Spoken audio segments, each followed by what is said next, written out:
everyone, happy Sunday and welcome to our very special UN General Assembly edition of our global online fireside chats. It's Alysia here and I'm thrilled to be joined by Christian Meyers, my partner in Street Global Venture Capital, for the super special edition of our Sunday Investor Global Online Fireside Chat.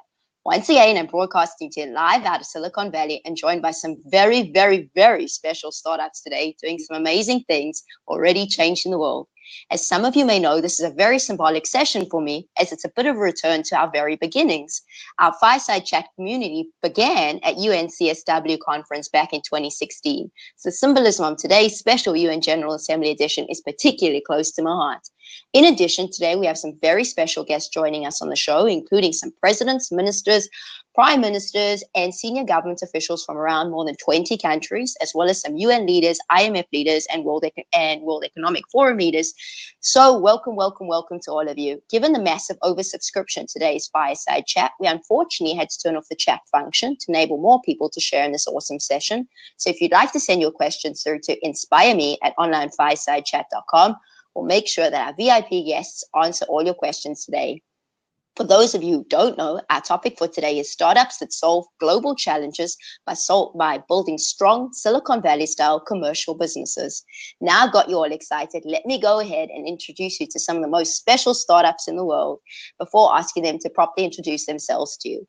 Welcome to my co-host, Christian Meyers, also, who will be helping host today's session. I know it's an extra special treat. And now our VIP guests, welcome to California and London-based Aaron Rachamim, who's the CEO and co-founder of Ophidia. Welcome to John Alexu, who's originally from Canada and based in California, who's the CEO and co-founder of Subpack, based out of Playground Global. Welcome to California-based Daniel Dempsey, who's the CEO and co-founder of Venomics Therapeutics. Welcome to Ryan Powell, who's the CEO and co-founder of Indie Labs. And welcome to Eric Grigo, who's the CEO and co-founder of S&B Rate. Now, I know you want to meet them, so I'm going to ask them to introduce themselves to you, starting with John. John, please say hi to everyone. Hey, everyone. How are you? Thanks a lot, Alysia, for the invitation. This is going to be a really great session.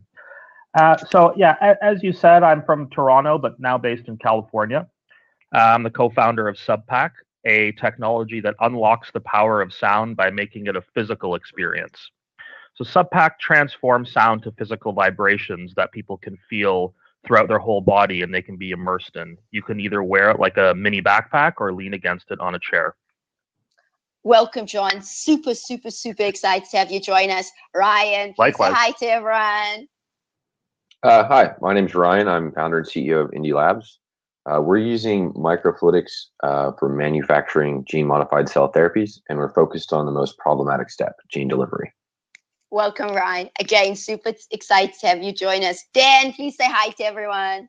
Hi, everyone. It's great to be here. And Alysia, thank you so much for the invitation. We're very excited. And we are Venomics Therapeutics. We are out of San Diego, California.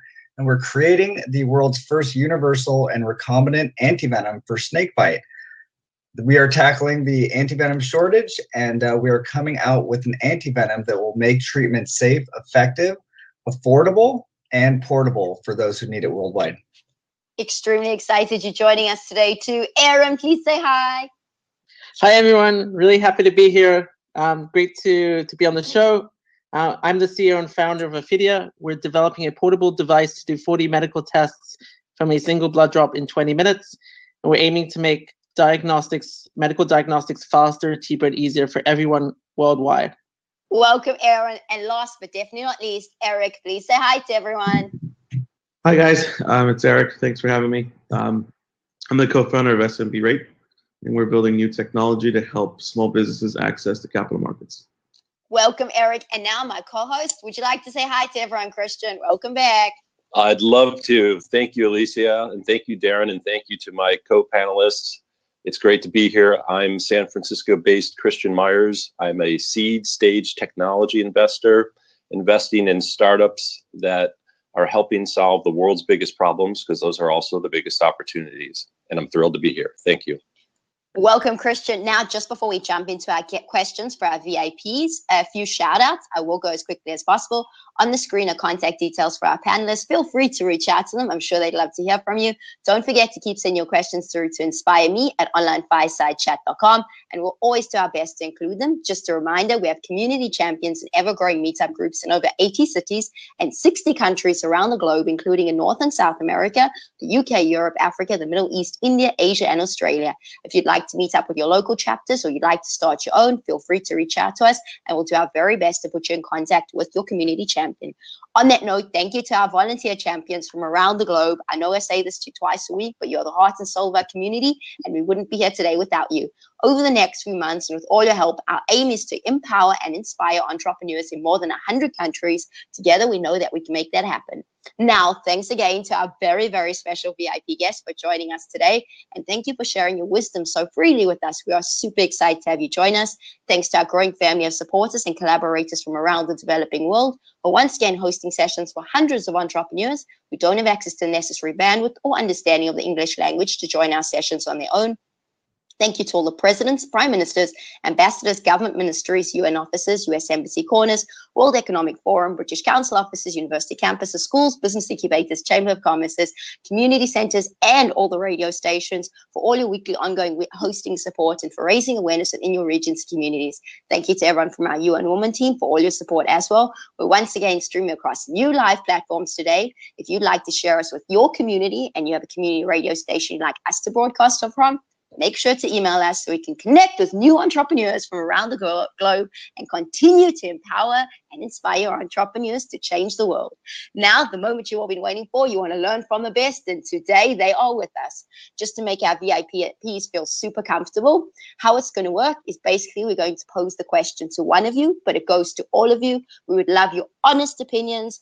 No holds barred, good, bad, and ugly. We are here to learn from you, and we are extremely excited that you're joining us. So the topic for today's session, startups that solve global challenges by building strong Silicon Valley commercial-style businesses. Now, let's jump off into the deep end with an easy question. So let's start with Ryan. Ryan, I'm putting you on the hot seat. What made you become an entrepreneur, Ryan? Well, my first job was in entrepreneurship, where I worked for myself, and I always just kind of liked doing it. My dad did it, my sister does it, and now I do it. But I also really like science, so that means I had to spend some time at university to kind of learn that skill set. So eventually it was I wanted to do entrepreneurship just to kind of be able to work for myself and work on cool things. Awesome, and you're very good at both of them. So I must admit, I look to you for inspiration. John, I know you've had an extremely inspiring journey as an entrepreneur. Please, would you tell our community a little bit about it? Yeah, I mean, personally, I've always been fascinated with the topic of entrepreneurship, and in particular, the ability to rally a team around a mission. I think for us, we're a team of artists and engineers that are really focused on introducing this new experience, this sense of feeling to the media and human experience. And it's given us a chance to meet a whole bunch of interesting folks from Timbaland and Kyrie Irving and Justin Timberlake and a whole bunch of interesting folks that really are on our side to really bring a deeper sense of immersion to a number of people, including the deaf and hard of hearing and other folks. You're up to some very special stuff, John, and we're super excited to have you join us so we can learn more. Aaron, I know you wanted to add some thoughts here. Please go for it. Yeah, I mean, I think one of the major reasons that a lot of people start enterprises and become an entrepreneur, especially in the space that we're in, is to make a global impact. So for me, that was always number one reason. So especially in the medical area and healthcare, we feel that we can make a global impact with what we're doing. And it's obviously we love science and technology. We think that's really cool and awesome, but we realize that with an entrepreneur, that's really the interface between science and technology and real life application. So that's really where we can bring a science and technology and turn it into some tool that's really useful for everyone globally. And that's really the passion that drives, I'd say, well, definitely myself, and I think a lot of people that I know.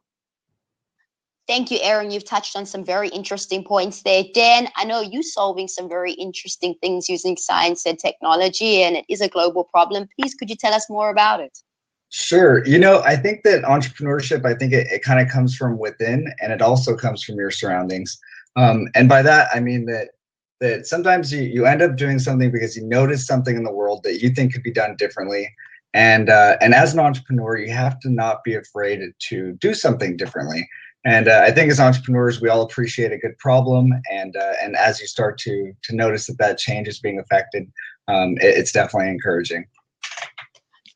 Talking about noticing stuff and doing things differently, I know you've been up to some very cool stuff, Eric. Please, can you share with us?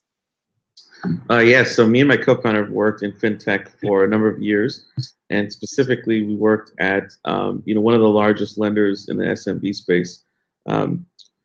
And really, as technical people working hands-on with data and building technology, we sort of saw a problem set from a different place, which is the actual inner workings of the data that's being used in small business finance or lending specifically.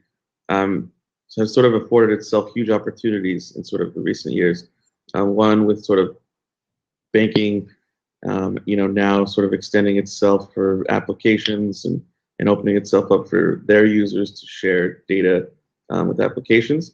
And then second, it's really easy now for people to do really technical things in machine learning, without having to have cutting edge technology. Thank you, Eric. And on that note, I know the man that brought us all together is Christian, and he's with us today. You're also solving such interesting problems. Christian, why specifically did you invest in all these cool startups? Absolutely. One of the things that motivates me and the reason I'm excited to get out of bed every morning is I can work with inspiring entrepreneurs like we have on this team set that are working to solve the world's biggest problems. And for me, the motivation of entrepreneurship is the ability to reshape the world in a positive way. I also intrinsically enjoy building and learning. And then from an intellectual standpoint, I think that commercial ventures today represent one of the best ways to solve big problems. They can move faster, they're more sustainable, they're more durable than traditional means of solving problems. And that's exactly what this team is doing. And that's what you and I are doing. Alysia and I are working to solve some of the biggest problems in the world with the way we invest, and also team with entrepreneurs, governments, and the public. Thank you.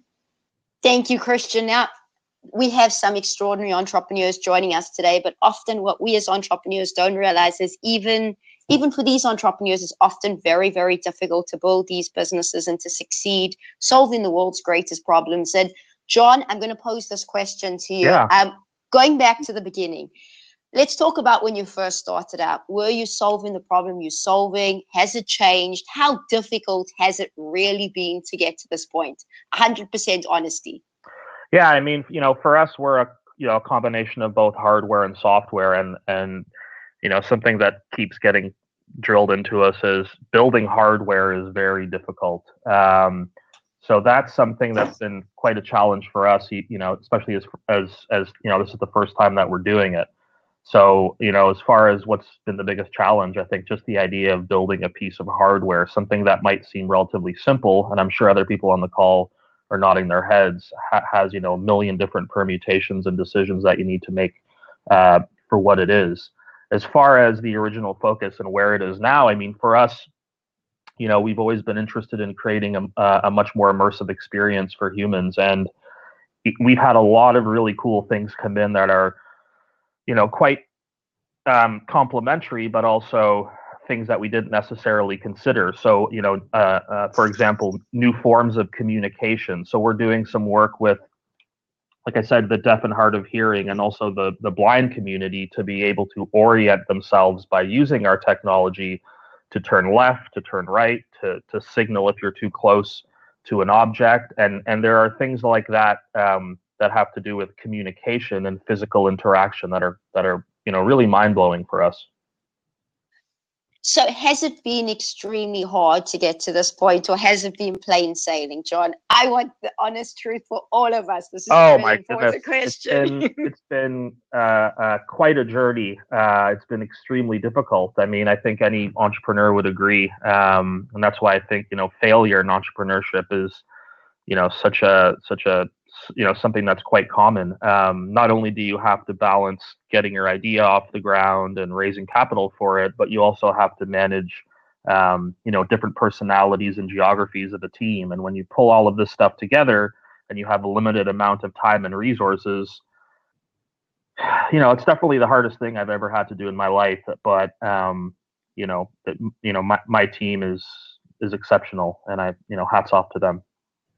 Thank you, John. And Aaron, I know you're originally from the UK. You succeeded in a huge way in the UK, and you've come to the States. You've done very well. We'd love to hear from you, where you started out, how you started out, how the business has changed, been growing it. Please share.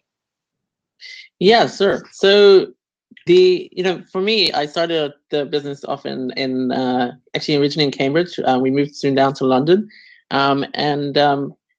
then we also started to look at different ways to be involved in different markets, and actually got an accelerator, IndieBio, which is based in the US, and so that's actually where we started to realize that we really had an opportunity to be from being based in the UK. There were so many strengths from being here, from being in London, in terms of hiring and the base that we scientific base and the partners that we had here for developing product. But then also, reaching out and moving over to San Francisco, being part of the community there, and actually building up new partners and investors. That actually gave us a lot more. It actually gave us a lot more power as a company to build, being based in both locations and having access to both the strengths of each location. So I think actually I would say that that's something that we could always recommend to a lot of startups, to actually move around, and actually this is a global world, and there's many strengths to different regions. So as a startup, being connected to multiple different regions can nowadays give you a lot more opportunities. Thank you, Aaron. And I know our time today is limited, and we've got so many amazing insights coming through. I'm coming back to you on that point. Dan, I know you had some insights to share in terms of your personal journey and how it's changed since you began. Please go ahead. Yeah, would love to share on this.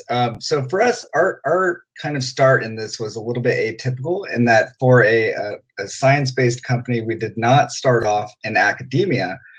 So it was particularly difficult, and also to echo what Aaron was saying, we also joined IndieBio, an accelerator out of San Francisco.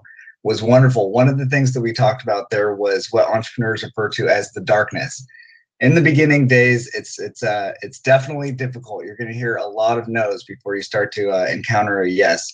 But as an entrepreneur, you also need to embrace that darkness and work through it. It's part of the growth of the company.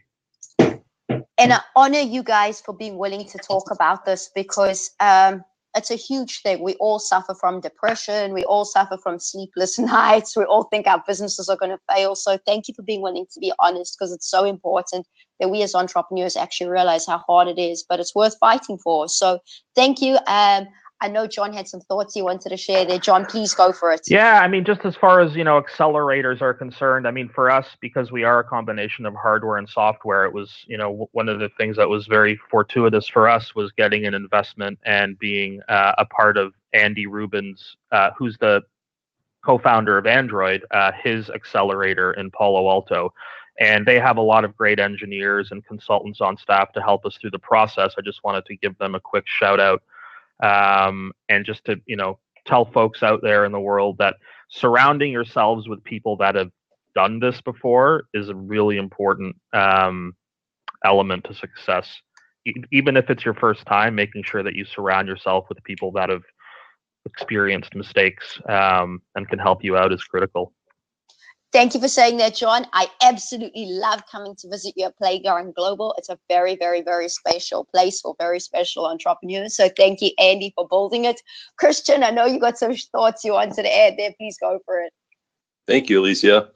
Well, to echo some of the things that have been said, I think it's important for anyone who's starting out or in the entrepreneurial journey to realize that building great things takes the persistent application of time and effort, and it's not easy for anyone or any company.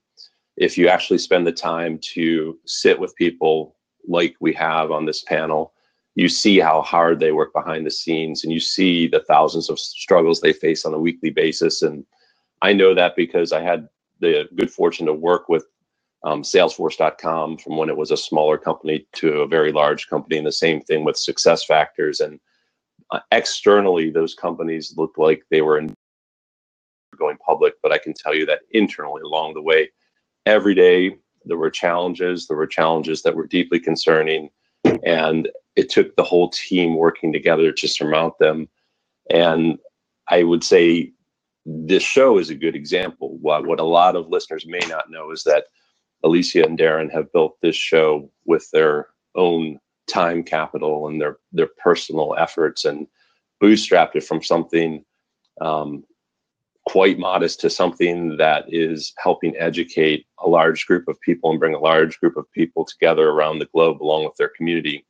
And on that global front, I think what we're seeing now is entrepreneurship can no longer be constrained to a single region. If we want to tap into all the talents and harness all the science and technology out there and help the most people. And that really excites me. That excites me about this panel.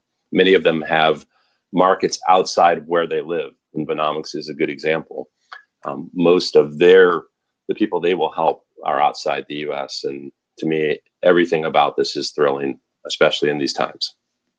Thank you, Christian. And talking about that, this next question goes to you, Ryan, and of course goes to your co-panelists as well. Ryan, what impact do you believe that you will ultimately leave on this world? So the goal is, I got started a while ago looking at getting into microfluidics and wanting to get into microfluidics and stem cells because I saw like the promise of regenerative medicine when I was reading about them, I think like almost 7 years ago now for the first time. And then microfluidics was, kind of like integrated circuits, but for processing cells. So it seemed like that was a good way to be able to use kind of my background in mechanical engineering to, further the promise of regenerative medicine. So I guess the goal is to make, extremely effective cell-based therapies, to democratize them or to commoditize them because they're more effective than anything else out there, as you can see from the clinical data. Whereas your other types of therapies, the clinical data normally sits around about like 6-month median overall survival period, whereas you're seeing periods of years with the cell-based therapies. Thank you, Ryan. And I'm always in awe of what you're doing, such critical work. Eric, again, you're doing incredibly important work. We have a huge community in the developing world, and loans for small businesses, huge issue. What impact do you believe you will leave on the world, Eric? So I think there's a couple of ways to look at this. Broadly speaking, by helping small businesses get capital or get more capital than they otherwise could from the traditional banking system, we're basically helping the part of the economy which is overwhelmingly the center of creation for jobs. So from one aspect, we think that every 5 customers we can serve, we can create a new job. But in reality, someone's business is most likely their livelihood. It's how they make a living, it's their career. So as we help them, we liken it to helping someone get a raise, get a promotion, and so that's very rewarding in its own right. Thank you, Eric. And I know, John, you're doing some incredible stuff. A lot of the stuff people are actually not aware of. I think people perceive it as just really cool bass for music. I would love for you to share in terms of the impact that you are actually creating in so many areas. Please go ahead. Yeah, I mean, when you think about this idea of introducing feeling to the human experience, there are a lot of implications. So, clearly the idea that you can have a more immersive media experience, which is, why a lot of artists and creators are investing in getting to be a part of our company. But there are other things more on the health and wellness side that have really come to fruition recently. So, there are more than 300 million deaf people in the world, and we've had a chance to introduce new relationship to sound, to the different hard of hearing, transforming sound into physical vibration. So we've gone into a number of schools and been able to present musical concerts to children, in conjunction for people in Burrito Castle in the Republic, and really transform how the community understands sound. That's been something really interesting for us. Something else real quick is a lot of first responders need to communicate among themselves in very high pressure situations. So we have a number of fire departments that are using our product to communicate amongst each other in burning buildings through physical vibrations where audio or sound wouldn't be available because it's too loud. So there are kind of implications to this idea of the physical dimension of sound, and we're excited to unlock a lot of them. And to join, I'm definitely coming back to now for follow-up question. We just wanted to hear from Aaron and Dan, your lasting impacts on the world. Aaron, please go for it. Yeah, so 70% of medical diagnoses are based on lab tests. But today, if you have to send building labs is a huge undertaking. There's a lot of training that goes into training clinical staff, and there's a lot of capital expenditure that goes into building those labs. So today, the whole process of building labs, transporting blood, this also slows down diagnosis. What we envision is a world where we can enable much faster diagnosis and also more widespread access to medical testing everywhere around the world. So that's really how we think we're going to have a significant impact. Thank you, Aaron. And Dan, we'd love to hear your thoughts in terms of leaving a lasting legacy on the world. Absolutely. So coming from a drug discovery background in cancer and inflammatory disease, we know that these things get a lot of attention from the government, from regulatory agencies, et cetera. But when I was overseas and I witnessed the anti-venom crisis, the anti-venom shortage firsthand, it really struck a nerve with me. And I think that the impact extends beyond the single individual, because this is not just a medical problem, it's an economic one as well. A lot of people in these countries, they oftentimes don't have a voice, and they live in fear, actually, of being bitten by a snake. So if we can make it possible for anti-venom to be affordable and available to them, I think that the impact will not just be for them, it'll be for their families, and it'll be for the community at large. And I can say in front of our entire community, I buy into what you're doing, because I'm one of those people that's absolutely petrified to be bitten by a snake, especially when I'm traveling in Asia. So thank you, Dan, for doing what you're doing. Absolutely. Christian, I know you had some thoughts you wanted to share in terms of leaving a lasting impact on the world and these extraordinary entrepreneurs and their work. Please go for it. Yes, I'd love to share what captured my heart about each of these entrepreneurs and their teams and companies, and working backwards. What Dan and his co-founder are working on will help the 1.5 million people every year that get bitten by snakes, and about 500,000 people suffer amputations and other severe repercussions. Another 150,000 people actually die from the snake bite. And today, anti-venom is made in very traditional, slow ways that make it unavailable and ineffective. And there are entire regions in the world that don't have anti-venom stocks. So when we met Dan, I know the thing that captured our hearts was the idea of a future where people in towns, cities, villages around the world didn't have to worry about losing a family member and losing their entire economic foundation due to snakebite. If we look at Aaron's company, Aaron is enabling it so blood tests can be done very rapidly on a small chip that doesn't require refrigeration. This allows doctors to test blood in ambulances, right in doctors' offices, to catch disease early, but it also allows blood testing to occur around the world in places where it previously couldn't be used because of logistics or refrigeration problems. If we talk about John's company, John's wearable sound is a beautiful speaker that today you wear on your back because we feel sound at certain frequencies, and it's connecting musicians and it's bringing out the joy of music. And His fan base includes very famous musicians, celebrities, but as he said, it also has very profound implications for extending communication to different communities, such as the deaf community, and extending communication into areas where people are in great danger, such as responding to fire. And then with Ryan's company, Indie Labs, he's going to enable it so companies can engineer human cells to fight cancer. That's the first thing he's going to help do. And that's very inspiring because there are at least 300,000 people in the US alone that could benefit from the therapies that people will be able to create with his technology.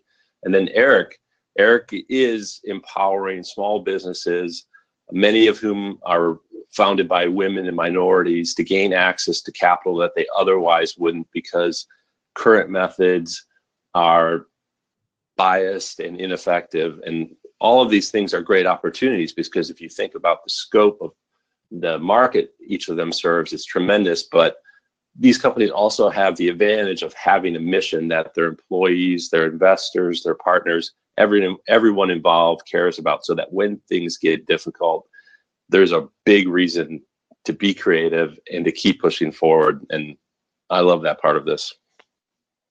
Thank you, Christian. And talking about keep pushing forward, we keep talking about this, but it's become so critically important in terms of our global conversation as entrepreneurs. John, we'd like to talk to you about the dark side of entrepreneurship, the side where you have sleepless nights, where you're worried you're not going to succeed, where you work nonstop, you sacrifice your family time. Can you talk to us about it? What keeps you going as an entrepreneur through the dark times? Yeah, I mean, that's a great question. I think, one of the most important pieces of advice I have for entrepreneurs is to really do what's in their heart, and the money will come. I think if you're focused on a mission that you believe in, beyond financial return, that's something that will really drive you. I think there are too many people today that are, in many respects forced to take jobs that they don't necessarily want to do or believe in order to just sustain themselves. And, I'm really looking forward to a time where, humanity, can really do what they want to do and unlock their potential in creative forms or otherwise. For a startup that's, a very capital intensive startup, again, which is a combination of hardware and software, there are always sleepless nights when it comes to finances and team management. I think, unlike a big company like a Sony or a Google, when you're first starting out, one or two things go wrong, you're potentially done. And I think when you're trying to manage a limited amount of resources, it's very difficult for this to be a smooth sailing endeavor. That said, if you surround yourself with great people, a lot of that darkness turns into light. Thank you, John. And I know from the moment I heard your personal story as an entrepreneur, it stole my heart. So thank you for inspiring me so much. Eric, I know you've had an incredible journey going from a big corporate to becoming an entrepreneur. We'd love to hear more from you in terms of what keeps you going. Yeah. So, my story is, I think, really interesting because I had no idea really what was going on in Silicon Valley, what was going on in the startup world. My background coming from a big investment bank like Goldman Sachs was sort of that corporate vision of the world. I'd say the main thing and the main reason why this sort of all worked out for me is because, entrepreneurship or starting your own company is really the best way to take an unconventional idea that maybe is different or unique or even controversial and really build a business around it. And so I think a lot of the times that people have strong passion, and great ideas that can help people and help the world, but they are unconventional and they don't fit into the vision or the existing business of a big company or corporation. So, being a startup and being an entrepreneur, being someone who runs a startup is the best way to sort of take your unconventional idea and really build a movement around it that can actually impact and change things. Thank you. I know Dan's got some thoughts he wanted to add there, and Ryan too. Please go for it, Dan. What John said actually struck a nerve with me. He said that, do what's in your heart and the money will come. That's actually advice that I received from my grandmother at an early age. And I think that it really hits the nail on the head. At the end of the day, you've really got to follow your passion, because there are going to be times where you're filled with self-doubt. You don't know how you're going to pay the bills. You don't know how you're going to reach those milestones. And at the end of the day, if you're following your passion and if you are spending your time on something that has potential to make the world a better place, I can't think of a better expenditure of time. And that's something that helps you get through those dark times. And also it's important, I think, to surround yourself with like-minded individuals, people who will help you embrace the difficulty of the change that you're trying to bring out. Thank you, Dan. I think that makes the big difference here in a place like Silicon Valley, where everybody's on the same mission, trying to change the world, trying to make things better. So thank you for sharing that there. I know Ryan had some insights he also wanted to share. Ryan, please go for it. Yeah, I like the comments on surround yourself with people in similar circumstances. I think Indie Labs got started in my basically in my apartment in grad school. So it's a lot more fun to be a part of it, like incubators and accelerators where you are with people who are in a very similar position as yourself. So yeah, if you are doing entrepreneurship, I'd recommend trying to do, or be in a co-working space or something along those lines, because it's a lot more fun to deal with the ups and the downs in those kind of circumstances than it is kind of working from home by yourself. Thank you, Ryan. I'm actually coming back to the follow-up question on that exact topic. Christian, I know you had some thoughts you wanted to share here. Please go for it. Well, I think to echo what Eric said, one of the things that always captured my heart about entrepreneurship, it's a chance to pursue an unconventional path to making the world a better place, things that don't fit in the existing system. And we're lucky enough in this place where we are today, Silicon Valley, where that's encouraged, where people aren't asking, what's your background? Where have you gone to school? They're asking, what do you care about? And how are you building it? How are you executing that change you want to see in the world? And then to echo things that Dan said, a lot of people ask for career advice, and sometimes they're asking things that sound opportunistic. What's the coolest job right now? Or being an entrepreneur is cool right now. Shouldn't I be an entrepreneur? What I've seen over and over again is it's very important to pay attention to what you're intrinsically interested in, your deep patterns inside you, and the things that you care about and can't stop thinking about, and follow those and apply those in your career. Or if you're building a company, apply those to the problem you're solving as a company, because you're going to spend your nights dreaming about it. You're going to spend your days thinking about it. And if it's something you intrinsically enjoy, you're naturally going to do the learning and hard work and even get through the drudgery that's involved in building any company. Most of the effort that goes in an early stage is pretty much a chore. There's a lot of thinking and strategy, but the day-to-day execution is about getting chores done and being responsive. And then as far as community, yes, you want people that are going to challenge you in positive ways, but also be able to relate and empathize with what you're doing. And then to just pick up on something that's very cool about this show, among the entrepreneurs here, we have 3 of the best accelerators represented in the world. We have IndieBio, that's leading the way with the life sciences and biology-based startups. We have Playground Global, which is the world's best hardware accelerator. And we have Y-Combinator represented across the board in these companies. So 3 accelerators producing very powerful companies and results. Thank you, Christian, for your insights there. And I know John had some other things he'd like to add to what you were saying. John, please go for it. Yeah, I mean, just hearing from my fellow panelist who spent some time at Goldman Sachs. I spent some time in investment banking before here as well. And I think it's important to, maybe even start a dialogue, and it could be a little bit controversial, but start a bit of a dialogue around almost, a responsibility for young people in countries that can support those people to take some risks and really go out and do something. I think, the days of people just staying put in a self-serving job, given a lot of the issues that the world faces today, whether it's resource-based, climate-based, or politically based. I think the days of just sitting in a job to collect a paycheck, especially if you're fortunate enough and lucky enough to be educated and have opportunities, I think we should almost start talking about young people having a responsibility to take some risks to make the world a better place, and it's humbling to be on a call with so many others that have done that. I'm so glad you mentioned that, because I know you've come from a very, very money-driven environment to doing something that's close to your heart, and it's inspired me deeply. And talking about that, I'd love to be disruptive and ask you a very challenging question. It goes to your co-panelists as well.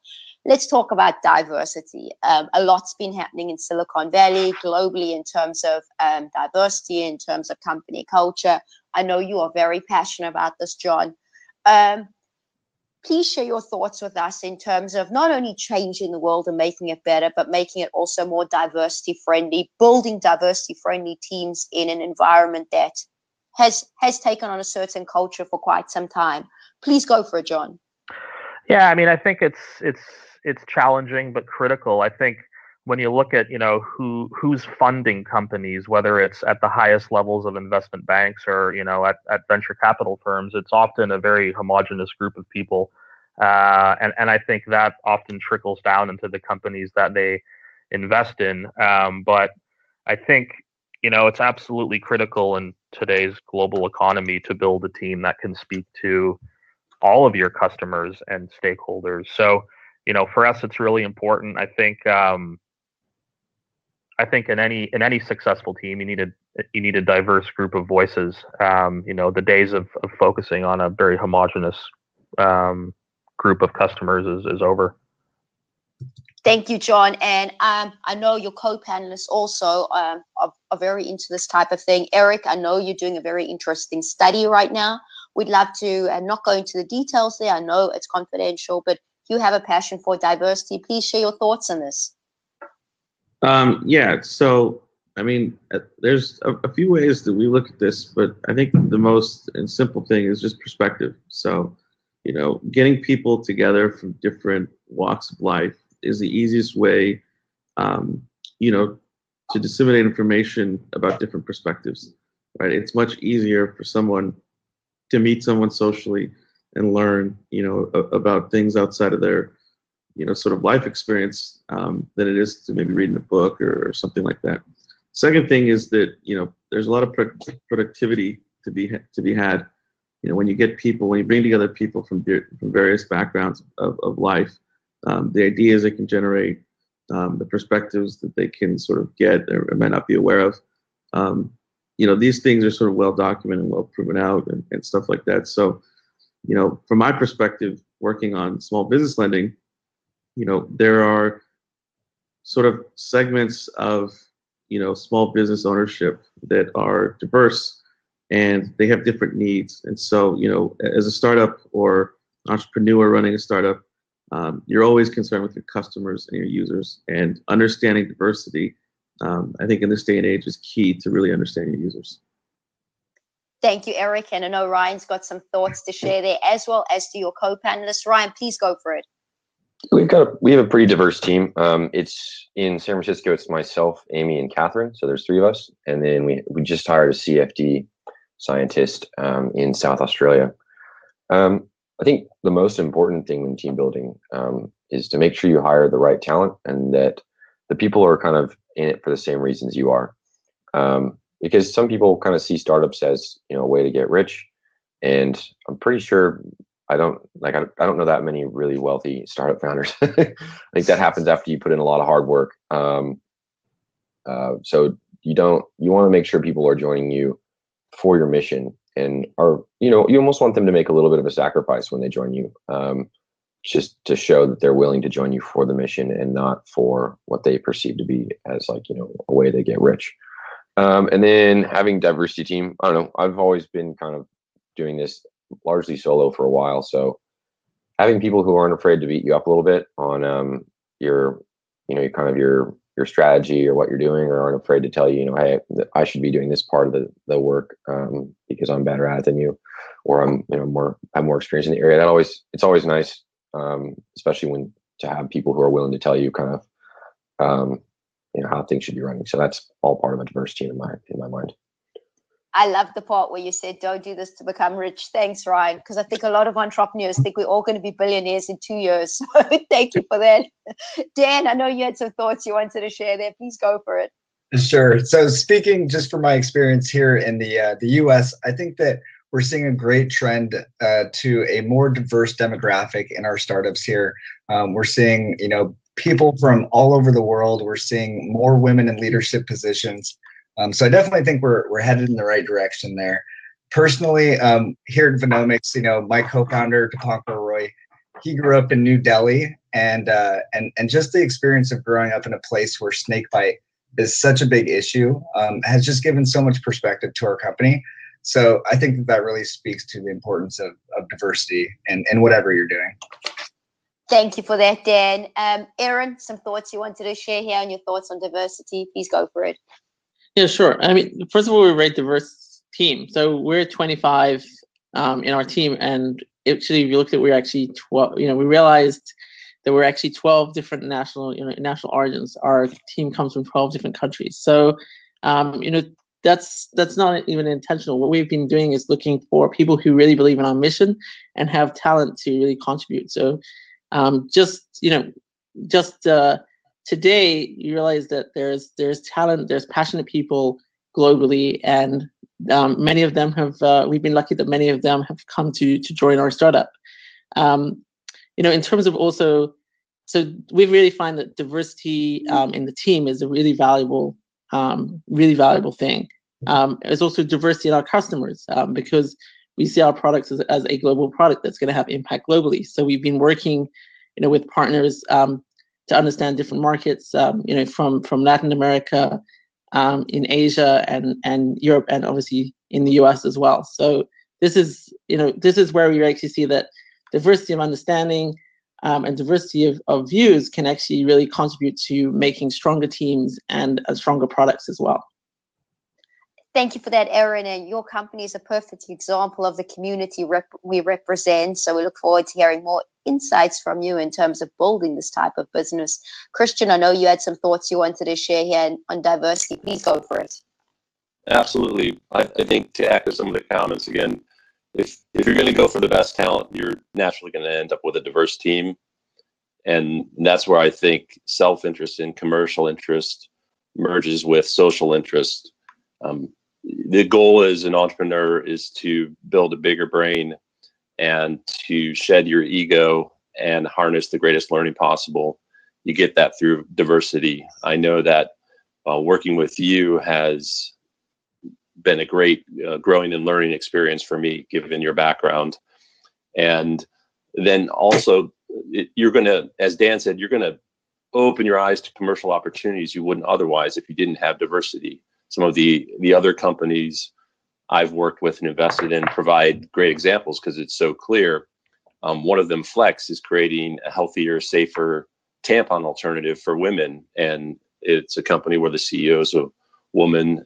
It is a diverse company in general. It's run by men and women from all over the world. But that Urban Sitter, which helps with childcare, these are huge market opportunities that if you didn't allow yourself to harness diversity, you might overlook. Thank you, Christian. On that note, talking about raising funding, each of you has had experience in terms of raising funding. You're at different stages of growing your businesses. Some of our community members are in the emerging markets. This is the first time for some of them they'd be raising funding. I know Erica is very popular when it comes to small business loans on today's session. John, we're going to open this one up to you. It goes to your co-panelists. We'd love to hear your thoughts in terms of your experience raising funding. And yeah, the good, bad, and ugly. Let's hear it. Yeah, great question. I mean, everyone, has that desire to, find out the best ways to raise money. And for us, the first source was our own personal funding. So my co-founder, Todd, and myself, we spent a number of years in the, corporate world, putting some money aside to start our business. I think that's always a great look for outside investors, is if you put your own money in first, that gives a great sense of responsibility to them. I think for us, alternative sources of funding are, super interesting, especially in this day and age. So we started off with crowdfunding just to get our name out into the world, which was important for us.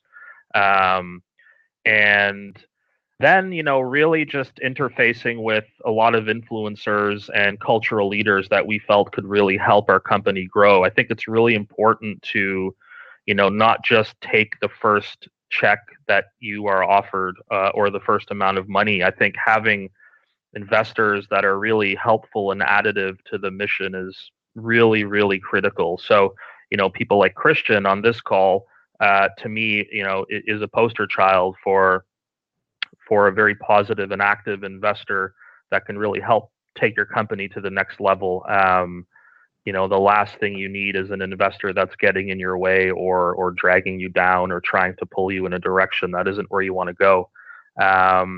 Last thing for us is, or for me is, get ready to hear a lot of no's.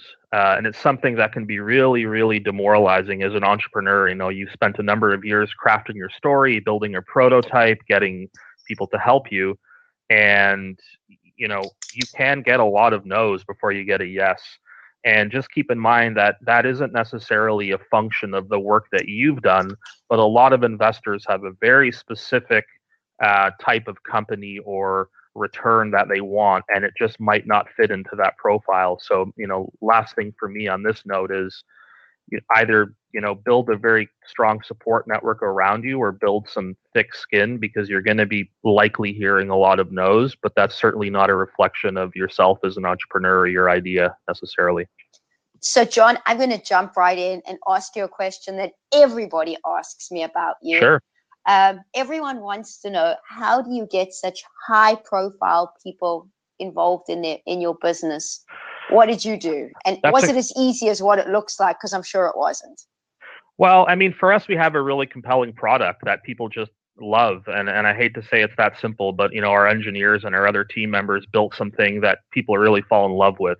And as far as getting people like, Leo DiCaprio or Timbaland or these kinds of folks involved, they see it as very additive to what they're doing. So whether you're a filmmaker and you want to tell a story that has a deeper level of physical immersion, or you're a music producer that wants to connect in a deeper way with your fan base, we've created something that's very compelling for them.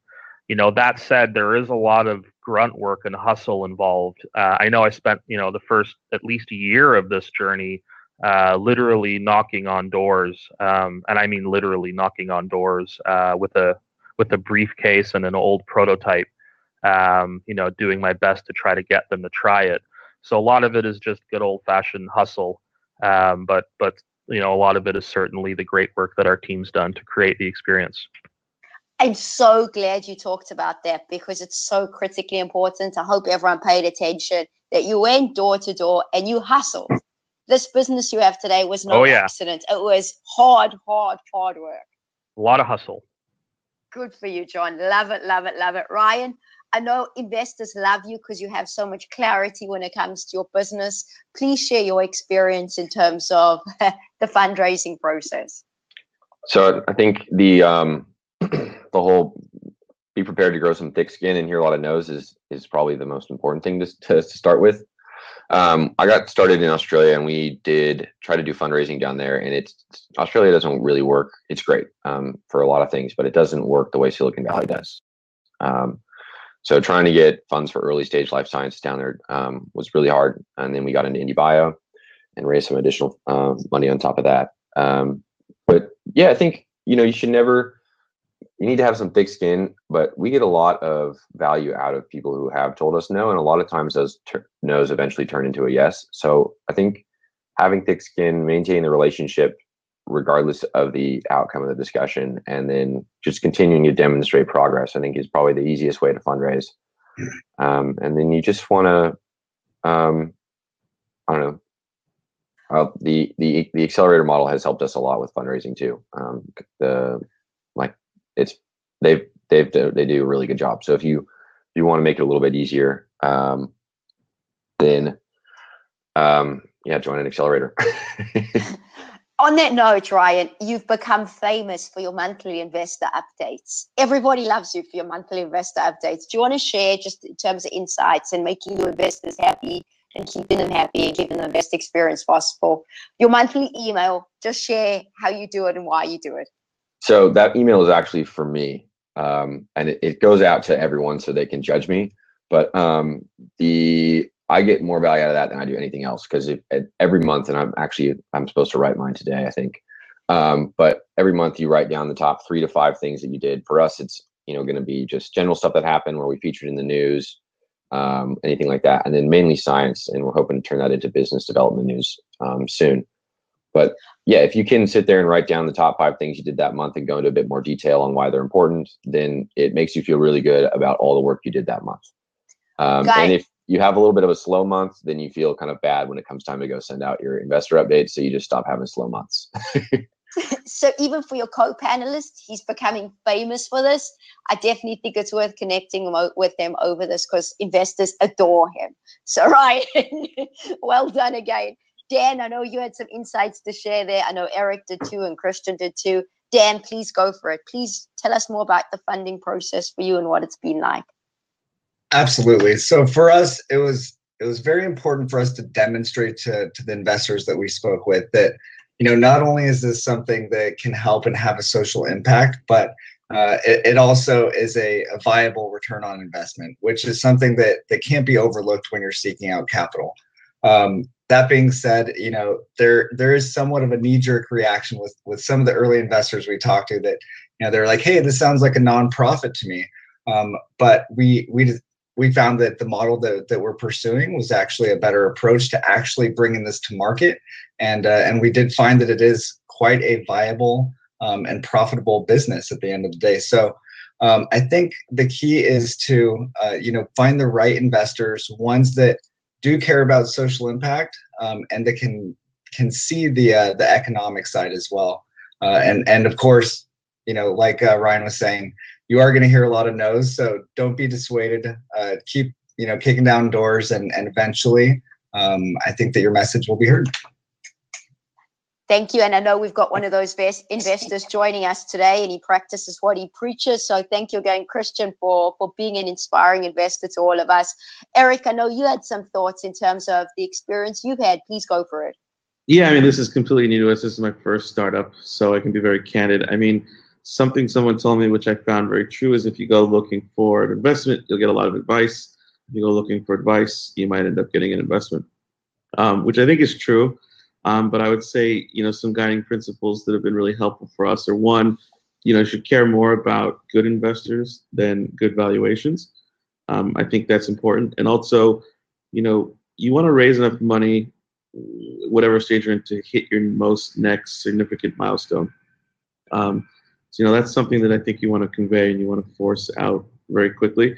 And then I guess the last thing I'll say is that, the best investors know that sort of the most important thing is going to be, being able to show or figure out how much your end users or your, whoever your product is serving really love you and love the product. Thank you, Eric. I know Aaron had some insights to share here too. Please go for it, Aaron. Yeah, sure. So, raising funding for an early stage venture is never going to be easy. It's obviously a difficult thing. You have an idea, you have maybe a basic prototype, and you're asking people to give you money just based on that, based on where they could see this going. And so, you got to go out there and you've got to meet a lot of people, and you've got to find the ones who understand what the potential of what you're doing can be.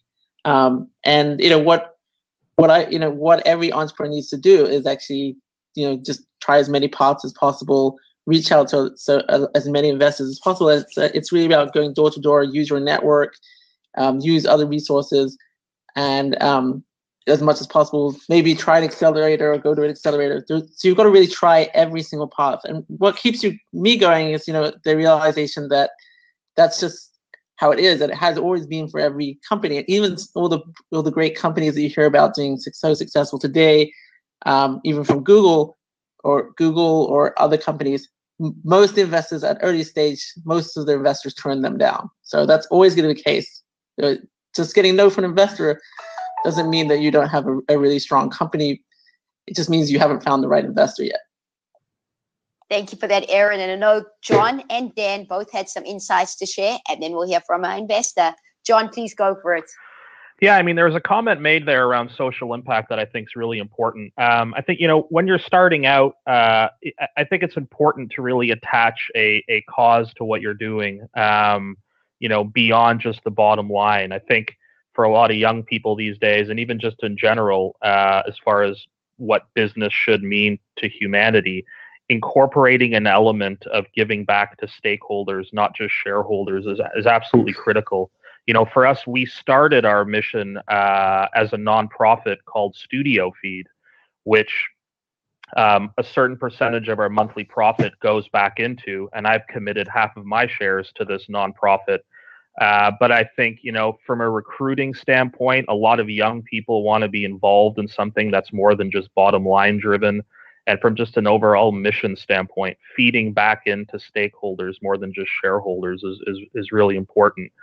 And I think, it's something that we want to really add to the growing chorus of entrepreneurs that are, really thinking the same way. Hopefully the stuff's being taught in business school. Hopefully this stuff brings in, stronger investors and ultimately improves the brand, et cetera. And I think you're starting to see a lot of large companies like the Pepsis and whoever else, really try to do this, looking back and trying to integrate a level of social impact.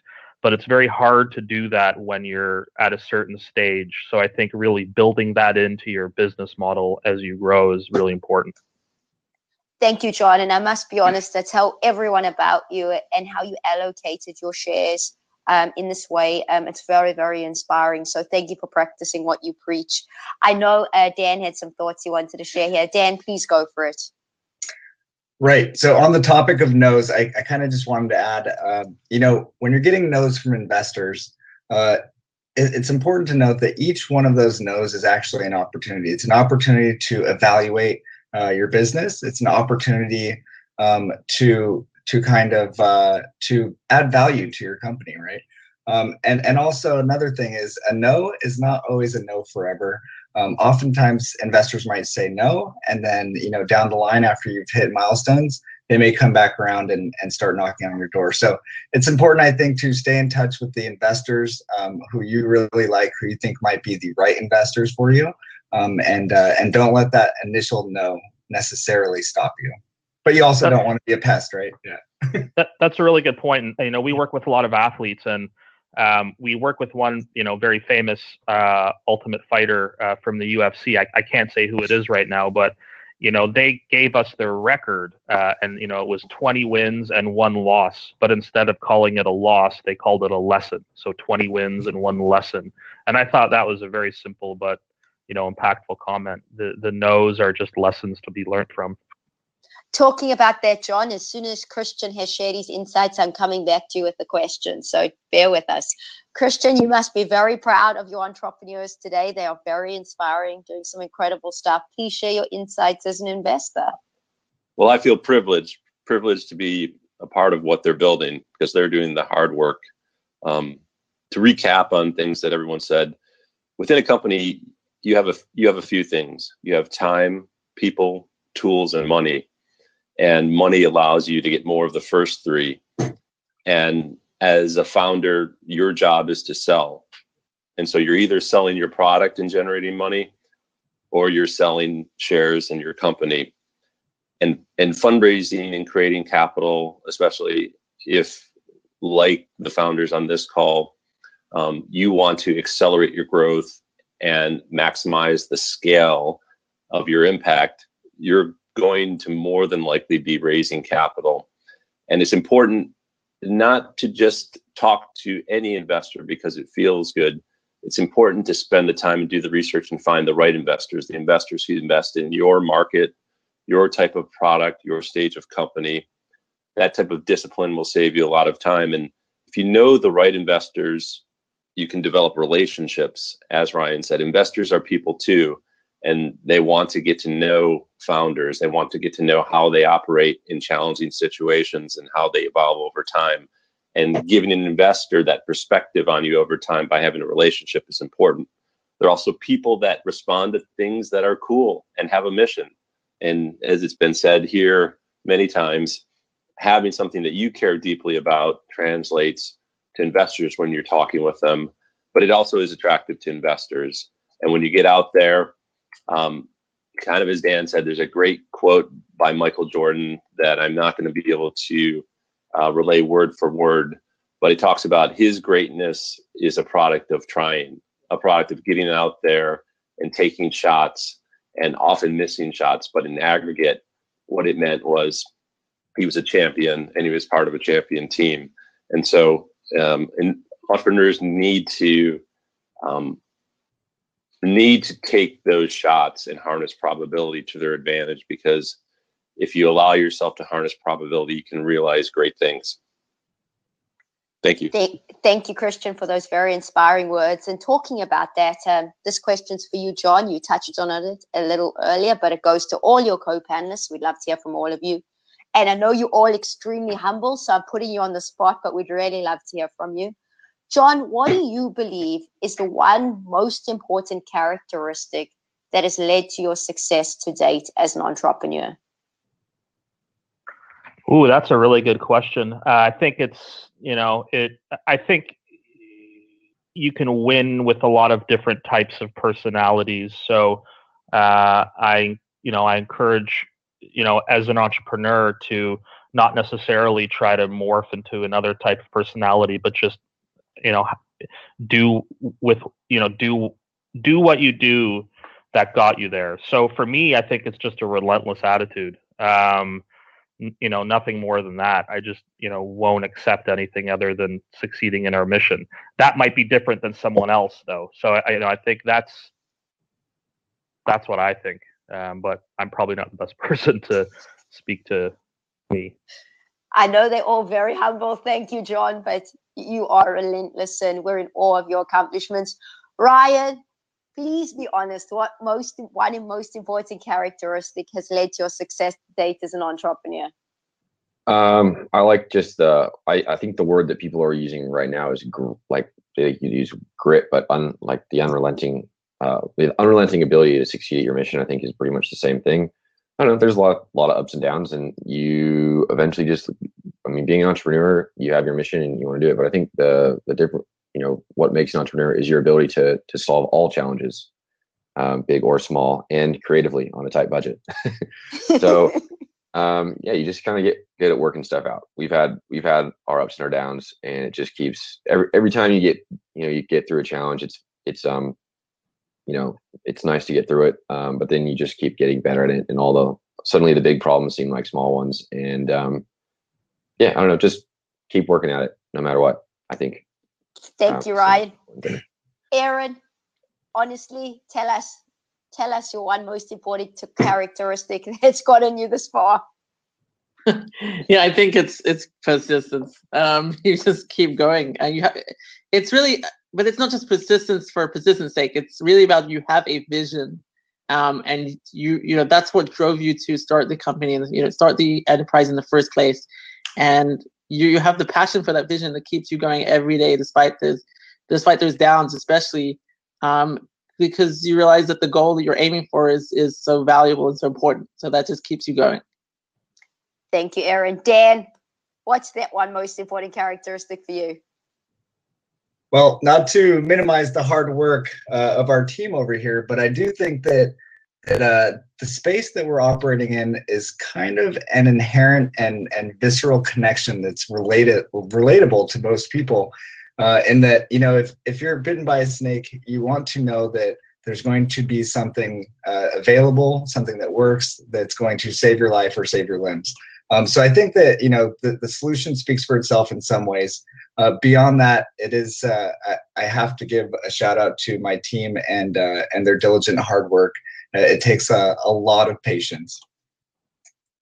Thank you for that. And Eric, tell us, what's that one characteristic that got you this far? Optimism, right? By far, optimism. So just self-motivation, the ability to motivate yourself, to find a reason. There's a lot of setbacks and execution and everything, funding. Being optimistic is a huge part of not only leadership, but just, the tenacity to do whatever it takes to get things done and succeed. Thank you for that. I love the word optimism. And I know Christian's with us. And Christian, you definitely have to share your thoughts here. I think the most important things I've learned that have helped me get to where I am are to be honest with myself about what I want, what I enjoy, who I want to work with, and then to try, and then to team up with a community and with partners. And, I quite literally wouldn't be able to do what I do if I couldn't team up with you and the entrepreneurs on this panel, and I wouldn't have this opportunity that I thoroughly enjoy to share my ideas with friends and colleagues unless you and Darren gave me the opportunity to participate today. Well, thank you for that, Christian. We're a team and we're all changing the world together. And today's session is an example of how we're all changing the world together. And on that note, my favorite part of every week's session, and I know we're running late, everybody, but we have the most awesome entrepreneurs in the world joining us today. So we're enjoying them as long as we can. So our question to our entire panel goes as follows. What excites you in 2017 and what industries do you believe are ripe for disruption? And given that you're all game changers, we are dying to hear your answers. How this works is we ask you, you have to answer straight away. So whatever comes to you as fast as possible, that's the answer we want. Don't overthink it because we want to hear your honest answers because we're going to go ahead and invest in these industries. So guys, here we go. Ryan, what excites you in 2017 and what industries are ripe for disruption? Well, there's the first FDA approval of a gene modified cell therapy, so I'm pretty excited to be right where I am. So yeah, that's nice. That's pretty much all I could ask for 2017, right? Guys, go and Google what he just said because he's given you a very valuable piece of advice. Eric, what excites you in 2017 and what industries are ripe for disruption? Yeah, so artificial intelligence for sure. All of this hype around potentially machines replacing jobs is really fascinating because I think it will happen on some scale. And it's going to be really interesting to see how that sort of changes things in sort of life as we know it. Thank you, Eric. Dan, what excites you in 2017 and what industries are ripe for disruption? I got to say, I'm really excited about the life sciences. Digital health is definitely an up and comer, but diagnostics, therapeutics, I think that there's a lot of advances being made, and not just the way that we discover drugs, but also the legislation and the regulatory agencies. And I think that it's really paving the way for some great advancements. Definitely excited about those. And also very happy that the World Health Organization put snakebite on the list of its most neglected tropical diseases. So that is something we're very excited about as well. Thank you, Dan. John, what excites you in 2017? What industries are ripe for disruption? Yeah, I think the artificial intelligence is a huge one. And for us, really augmented reality and virtual reality. I know those words have been around for a little bit now, but sometimes it takes, a few years to get off the ground. And we're at really at the ground level with a lot of creators and designers, and being able to integrate into this next evolution of how we experience things, I think is, super fascinating and compelling for us. Thank you, John. And Aaron, what excites you in 2017? What industries are ripe for disruption? Well, I think medical diagnostics. Consider this. We have today so much information being generated about every single subject except our own bodies. So actually, not knowing, the very limited amount of information we have about our own health, about our own medical state at any time, is really contrasts the ginormous amount of information that's being generated about virtually everything else. So this area is going to be disrupted. So I hope everyone had a pen and paper there because these are game-changing insights and the stuff is extremely valuable. So thank you to all our VIPs for sharing your insights there. Now, while we ask our VIPs to prepare their tweet piece of advice that we can all go ahead and apply to our businesses to become as amazing and as inspiring as them, thanks to everyone for a very, very, very special session today. And thank you to our very special VIP guests. It has been a really inspiring session. We're incredibly lucky to have you join us. Just to keep you up to date on our upcoming sessions, in honor of today's session, on Wednesday, we have Zero to Hero, how to recover from massive failure as an entrepreneur. I know I got some insights I'd love to share with all of you. We've all had our failures as entrepreneurs at some stage in our lives. Next Sunday, we have Startup Investing. Is it really worth the risk, in our Sunday Investor session? Just to keep you up to date on all your progress and our progress, we love hearing from you. So feel free to drop us an email at inspireme@onlinefiresidechat.com. You can find me as well as our VIPs on LinkedIn. And we love hearing from you, and we love hearing that you're succeeding. Don't forget, if you enjoyed today's session and you'd like to inspire and empower other entrepreneurs, feel free to share the invitation. We want to reach our 100-country goal, and we know with all your help, we can make this happen. So now we're going to ask our VIPs to share their tweet piece of advice before we say bye for today. So starting with Ryan. Ryan, give us your tweet piece of advice. Just keep at it. Short, sweet, and to the point. John, your tweet piece of advice. Yeah, I mean, before I do that, I just want to give a huge thank you to you guys and also the SubPack team. I think it's something that we touched on certainly on today's session, but, the importance of pulling together a team that shares the same vision and, the same passion is everything for us. And, I really love everyone on our team and appreciate all their hard work. So I want to get that out first. I think as far as a tweet, for me, it's do it from the heart. That's it. Do it from the heart. Thank you, John. Aaron, your tweet piece of advice.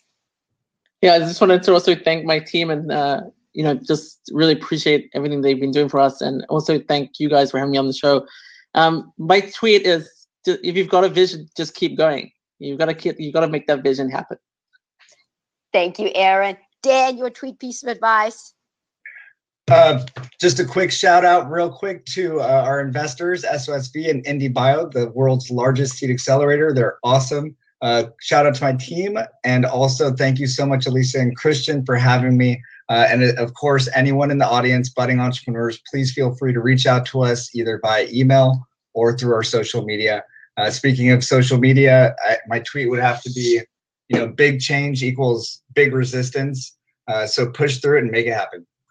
Thank you, Dan. Eric, your tweet piece of advice. Yeah, be persistent. So even if you're smart, if you're talented, when those things aren't enough, just being persistent will get you there.